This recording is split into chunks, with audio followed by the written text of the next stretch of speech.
We are back with another edition of the MASSP podcast. My name is Ryan Casey, and I was fortunate to have a great conversation today with longtime educator, principal, and MASSP board member Tracy Wilson of Grand Haven High School, who shared their school's Shadow a Student program. If you are looking for a way to help transform your building culture through the lens of a student, then you will absolutely want to try this. Tracy walks us through how the program works, how students and teachers are selected to shadow, what takeaways this initiative has offered, and much, much more. So enjoy your ride to or from school, your run on the treadmill, or however you like to listen, because another MASSP podcast episode starts now.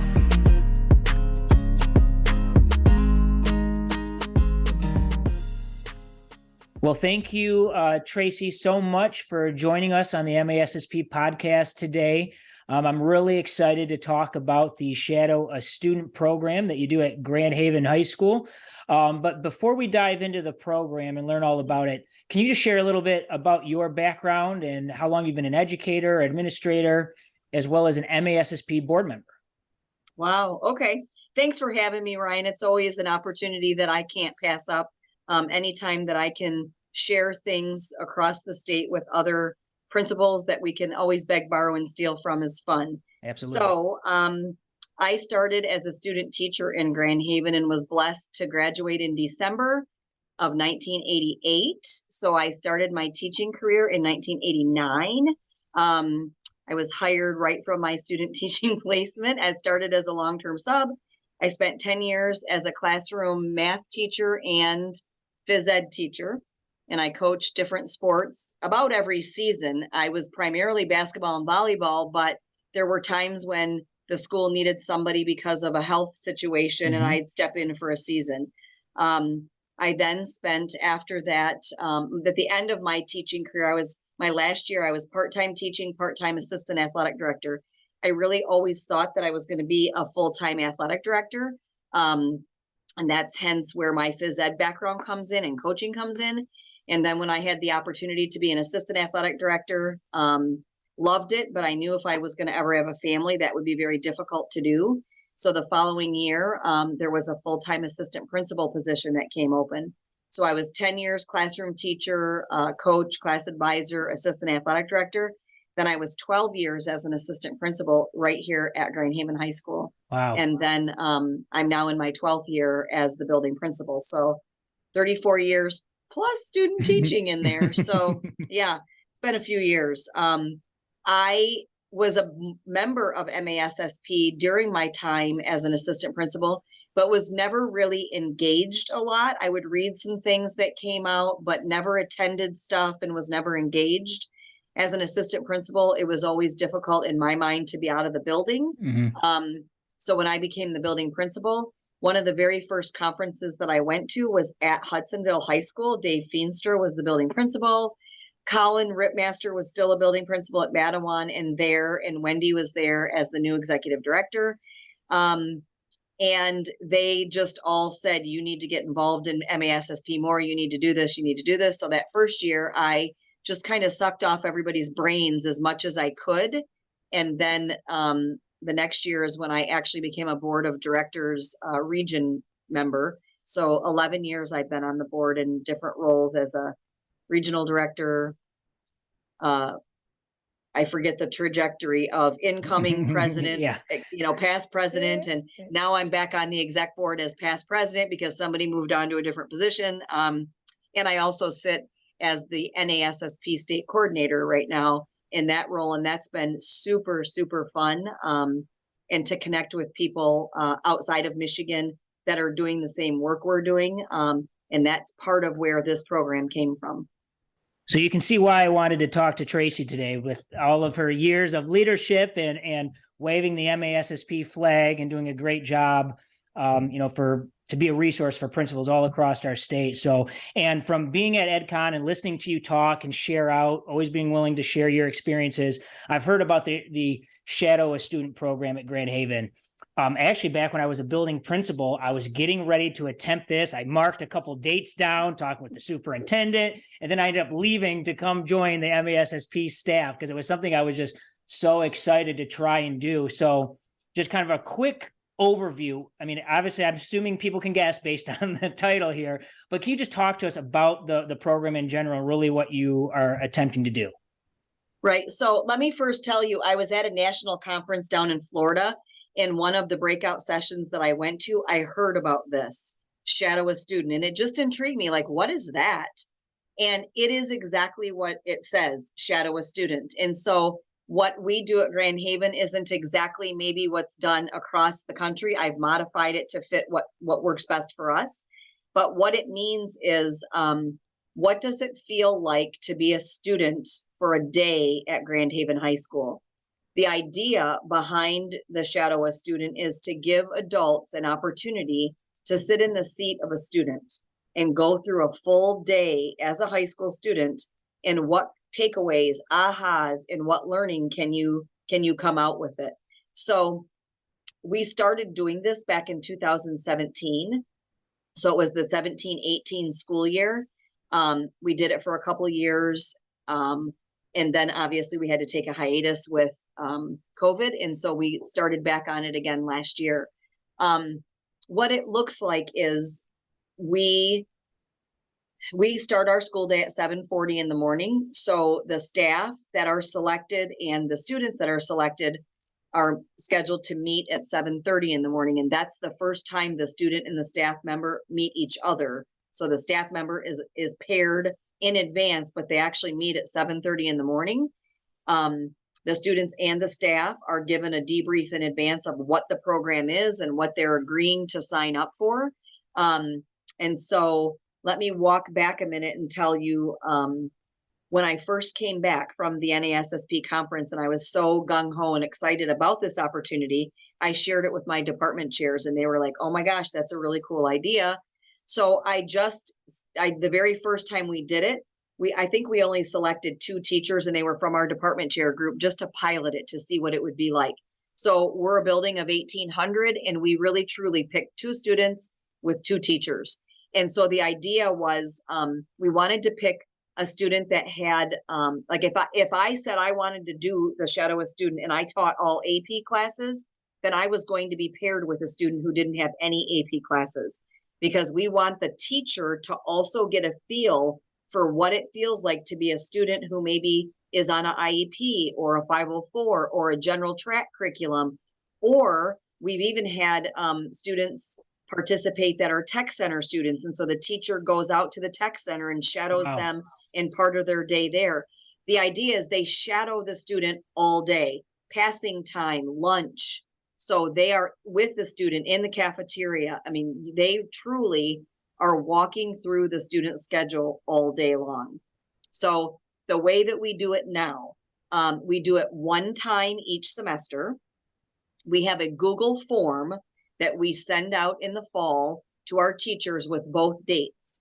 And we say, if you are interested in participating in Shadow a Student Day, please sign up on the Google form. We could do it more than once each semester. The issue right now is substitute coverage. Yep. And so that's why we've stayed committed to the process. And we've said, we think we can do this at least once each semester. And we would do 5 or 8. It just depends on how many subs that we can get for that day. Mm-hmm. There's never a shortage of teachers that want to participate, and there's never a shortage of students that will participate. We take all the teachers that sign up, and we look to see if they've ever done it before. We want everybody to have a chance first before we give people a second chance to do it. So we do keep a running list of who's done it in the past. And then we take a look at whoever new people are that sign up for it. And then, so let's just say we have 5. And I think the one that we did about 3 weeks ago, there was 5 staff members. So then as 3 assistant principals and myself, we take a look at all of our students. We select 5 students with different kinds of schedules. We are very intentional about selecting low level, medium level, high level student schedules. We want our staff to have a feeling for what is it like in each of those settings. Somebody who maybe is in a band, orchestra, choir setting, somebody else who might be in a visual art class or a ceramics class, but we want to see a mixed bag of students. And then we ask the student if they would be willing. We call home and ask the parents if they're okay with it. The parent permission really is just the assistant principal of that student calls and asks if they would be okay with it. We've never had somebody who said no, to be honest with you. When you explain to parents that this is to help our staff understand what it feels like to be a student in the high school all day, what learning can we take away from it, what things do we maybe need to consider for changes, that's kind of the whole idea behind it. Wow. I've got so many follow-up questions. So, I never even, I guess I just assumed that it was really just the admin team doing it. So the fact that you have teachers doing it is such another important piece of that puzzle. Well, honestly, Ryan, no administrator ever does it. Okay. So it's gotcha. It's 100% teachers and counselors and social workers. We feel like we are in and out of classes so much with observing that we know what it feels like to sit into classes. I was going to ask that because you get a feel from classroom observations. You're already in there. And that was going to be one of my questions is, for the other teachers who aren't shadowing, but they're just going through their day and they have a peer sitting in on their class now with a student, was there ever any hesitation at first or concern about, because sometimes teachers feel more pressure from their own peers than the administrator being in the classroom. Yeah, honestly, I've never heard of any pushback. Okay. We always let the teachers know in advance if they have a student who's going to have a teacher shadow for our shadow day. So we communicate up front, so it's not a surprise to anybody. So let's just say, we have it all scheduled for next week, Wednesday. By Friday of the week before, an email goes out to Tracy Wilson's 7 teachers, and those 7 teachers know that Tracy Wilson is going to be a student who is being shadowed for our Shadow a Student Day. And so they know that they're going to have an adult staff member in that classroom for the day. We don't want that to be a surprise for the person who's teaching.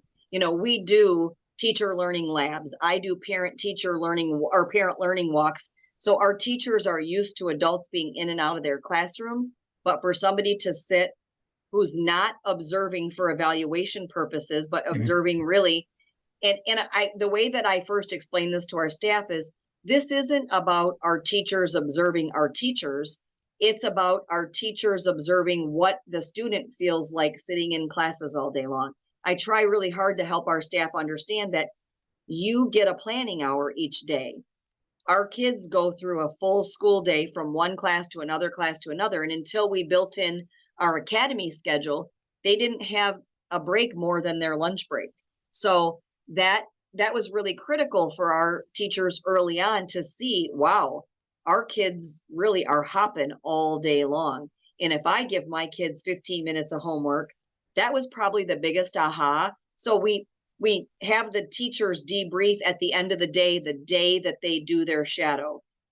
We have a packet of questions that they answer. We get feedback and reflections, and then we do have them share out at our next staff meeting. Or the last couple have been more probationary teachers. And so I meet with probationary teachers monthly. So I have them share out at our probationary boot camp meetings. But really it's, what are the ahas? And that was one of the first things is somebody said, wow, if I get 15 minutes of homework and every teacher does that, that's an hour and a half. If my homework takes 30 minutes, that's 3 hours of homework. So those are good reflections and conversations to have as a staff. Like if our kids are expected to be quote unquote at work from 7:30 to 2:42 every day, how many hours are we expecting them to do outside of work? So then we ask the question, if you're at work from 7:30 to 2:42 every day, how many hours do we expect of you outside of the workday? Well, contractually, I can't expect any, except for on the days that we have a required meeting. So it's just really, really good conversation. Awesome. And I want to talk in a minute here about some of those other, takeaways from running this program for the last few years. I am curious. So they meet together in the morning, they kind of review the schedule. And then, are they going to their locker with them? Are they just going meeting them at the next class, sitting kind of cozied up next to them? Are they looking at the same homework? Are they going to lunch with them and sitting at the lunch table? I'm just curious to what like some of those finer details are of that schedule for the day? Right. So we have the student schedule printed along with the locker number on it, and the lunch is on there. They, so that the teacher has it in case they get separated in the hallway. But the idea is that they are together all day long. Now, of course, the student has to go to the bathroom. We don't say you got to follow them in the bathroom. Yeah. We say, Good call. you could go to the bathroom and stand outside the bathroom, but they literally go to their locker, because we require backpacks, cell phones, everything in lockers. So they leave the room. So a lot of times kids will come in the building and come directly to that conference room, and they'll still have all of their stuff in their possession. So then when we're all done, everybody meeting and greeting, and we say, okay, we want you guys to have a good day. Don't forget, this is all about learning and growing together and helping, the climate of our building. And then teachers, don't forget, we're going to meet after school right back here in the same conference room. And then we say, okay, go, have a great day. They take off, they go to the locker, and then they go to first hour. If they get separated, then they meet at first hour. And the teacher is there as a student sitting in first hour. And then when the bell rings, they get to see what it feels like to get up and have 6 minutes to hurry on and move on to the next class. Get to the next class, sit down, and then do that again all day long. And then, yes, the idea is that they go and sit in the cafeteria and see what that feels like for our kids to sit in the cafeteria together as well. Man, I think about, there's got to be so many opportunities to reflect, not on just what's happening instructionally in your building, but all like just the logistics, right? Like maybe a teacher that's on a cart that moves from class to class, a probationary teacher might know that feeling of having to get from one wing of the building in 6 minutes to another wing of the building, right? Versus you would know that unless you're a student, right? And that right. doesn't. And fortunately, we don't have any teachers that are traveling, so they don't even have that perspective. Exactly. So they might not understand that until they are shadowing a student. And then how much time is really taken when, I used to talk to teachers about that when, the class punishment of holding them after until 4 minutes to go to lunch. It's like they really don't even get 30 minutes because there's 4 minutes taken from the front and beginning. Yep. So now these kids get a 22-minute break. Yeah, it's just little things like that. I'm assuming, plus many more have to come to the forefront after they do this experience. Right. Yep. Yeah, I can tell you just from our most recent one, one of the questions, how does it feel to be a student for the day? Exhausting, too much sitting, no breaks. Students need time to socialize. Some of the classes with group projects, it was nice to see collaboration happening. A lot of sitting and getting. What's your student's favorite moment of the day? Weight training, PE class, lunch, where we can just sit and be with our friends. That some kids, of course, the challenge is the toughest class that they have is their AP. That's their most favorite. But we have a list of questions, and then I just have like the feedback that we just bullet point whatever they say when they're doing their reflection at the end of the day. Awesome. So Tracy, is there anything that has, based on the experiences, that has changed the way your building operates in some capacity? Has it changed a policy or a rule? Has it just changed how the teachers are approaching what they are doing? Maybe, as you mentioned, with homework or something like that. Like what really has it changed for Grand Haven High School? So I would say to you that probably the fact that we have an academy block in our day every single day now came out of this feedback, and it also came out of COVID. So some of the feedback that we got prior to COVID when we were doing this, some of the, like one of the things is, what's an aha that you had from the day? People were surprised that students didn't have a downtime. Like I said earlier, we get a planning every hour of the day, and it didn't really hit teachers that kids only got their lunch break. And teachers teach 5 classes, they get a planning plus a lunch. Our kids go to 6 classes all day long. So that was an aha. So we built in our academy block, and our academy the word academy stands for academic collaboration and dedicated effort to mindfully support your success. And that's what the academy stands for. Very cool. And that is a 45-minute block of time now, right in the middle of our day. So we have first, second, and third hour, and then we have academy block, and then we go 4, 5, 6. And lunch is around 4th hour. So the whole entire building has this academy block in the middle of the day that can be used as a chance to take a deep breath. We do school-wide lessons. So if we have any learning that we want to happen for the whole building, it happens during that time. We allow teachers to request students from one space to another for interventions. Or if I'm gone and I need to retake a test or I need to make up something, that's what that block of time is for. And our kids have said we had it every day when we returned to the building from COVID because we were trying to do block scheduling to eliminate passing. And our kids, even though it was 60 minutes, it was too long during academy. The feedback we got from students was we need academy every single day. So that's kind of been a response to some of what we heard from staff when they go through the shadow. Awesome. Our kids do need a chance to decompress, and maybe they don't have homework today, and maybe they just get 45 minutes to sit and do some mindful breathing so they can make it through the rest of their day. Absolutely. So that's probably been the biggest change and add to. I would say we have conversations all the time around homework. I don't know in a building of 110 professional staff, you're ever going to get 100% agreement on how many minutes should each class have. And should you, like I saw posted on Twitter right before Thanksgiving, a school, and I can't remember which school it was. They did their, kind of like it's 100% break for everybody at Thanksgiving. No new learning, no new homework, no grading of papers, no answering emails. Like everybody was asked to take a break during Thanksgiving. I love that. I absolutely love that, to be able to say, if we have a holiday weekend, no assignments are allowed to be given. I don't know that we ever could get everybody on board with that, but that's awesome. So for anybody that's listening right now, I would assume they're thinking, this, regardless of the size building you have, this seems like it's a doable thing, especially now, because I went in with a misconception that it was the administrators doing it and thinking, oh, how can a busy administrator get in the classroom? But if you're just asking teachers to do it, and you can somehow figure a way to account for that, substitute shortage maybe that you're facing, and just find a way to get that teacher to be able to shadow, I'd like to think anybody would be able to try and replicate that, especially if they just start small with just one kid, one time during maybe a semester with one teacher even, and just kind of start from there. So, I mean, is there any advice that you would give anybody that's looking to try and do this as well? Well, number one, I would recommend never one, only because you want somebody to bounce ideas off of, and you want to be able to have some of that reflective conversation. So I think if you're going to start like we did two.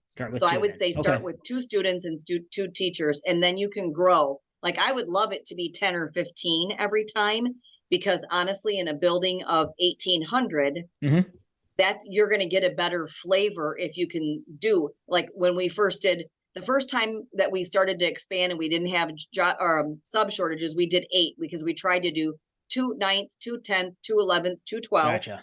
And then we tried to do, like I said, IEP, 504, AP, different types of schedules.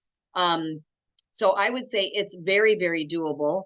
I brought it back and I was leading it as the building principal. And when I was able to be fully staffed as with assistant principals, that's something that I passed on to one of my assistant principals. And so she leads that now. The structure was already in place. The questions, there's a sheet that I've used for that they can take notes on during the day. I mean, I would be willing to share with anybody if they would like to see how we set it up. Any of those things, I'd be happy to share that with people. It can look different in every building.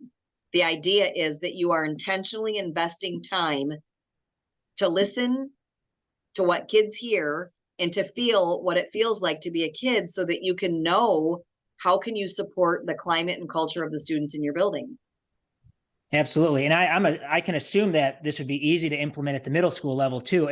Is your high school the only one that does this currently, or does the middle school participate at all? I don't know if I've ever shared it now that you asked that question with my middle school admin. We have an intermediate building and a middle school building. Yeeks. No, I think we just do it here at the high school. All right. Well, it seems like I said, especially, walking through that schedule change. And I know that looks different at all different middle schools, maybe how many classes and things, but I just think this would be a great opportunity for any school, and as you mentioned earlier, you've got probably teachers sharing their experience, probably wanting to do it multiple times if there is enough opportunities to be passed around. So it must be just a great opportunity for the kids and the teachers, and really you're building culture as a whole. So I appreciate you offering maybe to share some of those documents. So actually, as we're kind of wrapping up, Tracy, do you mind sharing briefly maybe your email or Twitter if somebody wanted to reach out to you to kind of grab some of those documents and learn more? Yep. So my school email is Wilson, WILSONT @ghaps.org. And I'm on Twitter, Instagram, and Facebook. It's at Tracy LN Wilson. But really, I mean, any of those forms, I'm happy to share whatever I can to support. I mean, just try it. There's nothing wrong with, and I think what you said earlier, we already have a culture in our building and across our district of teacher learning labs. And we encourage, I lead the probationary teachers in my building. And so I encourage my probationary teachers to get in and see other teachers. Like, the experts are right underneath our roof. We don't have to pay to send you somewhere to observe. Like, our people are really good here. So we have a pretty collaborative culture where having somebody sit in your room doesn't feel weird. So if you don't have that in your building, that would be the first place to start, is having a conversation with your whole entire staff of how we can best support student success. And one of the ways is for us to see what our kids go through every single day and how it feels and how we can support them on a day-to-day basis. And helping staff understand that the purpose of somebody shadowing the student isn't to evaluate and to pick on teachers. It's to learn what it feels like to be a student. I think some of the best feedback that our teachers have gotten have been when they've been observed by a student staff member, because the staff member's like, oh my gosh, I never thought about going to AP psychology class, and they're getting to watch 6 different instructional procedures and policies and the way our teachers approach things. It's been really, really cool for both the teachers that are observing other teachers and for the kids. Well, I really appreciate the time you were able to supply today, joining us on the podcast. I would really encourage any school that's thinking about doing it, jump right in, reach out to Tracy and try it for yourself. It seems like it's been a valuable program. So Tracy, thank you so much for your time. I really appreciated learning from you today. Yep, you're very welcome, Ryan. Thanks for the opportunity. And that's going to do it for this episode. Thank you for listening to the MASSP podcast. Remember, you can listen to this podcast and others anywhere you get your podcasts, including Apple Podcasts, Spotify, and iHeartRadio. Just search for MASSP or hit the subscribe button right now.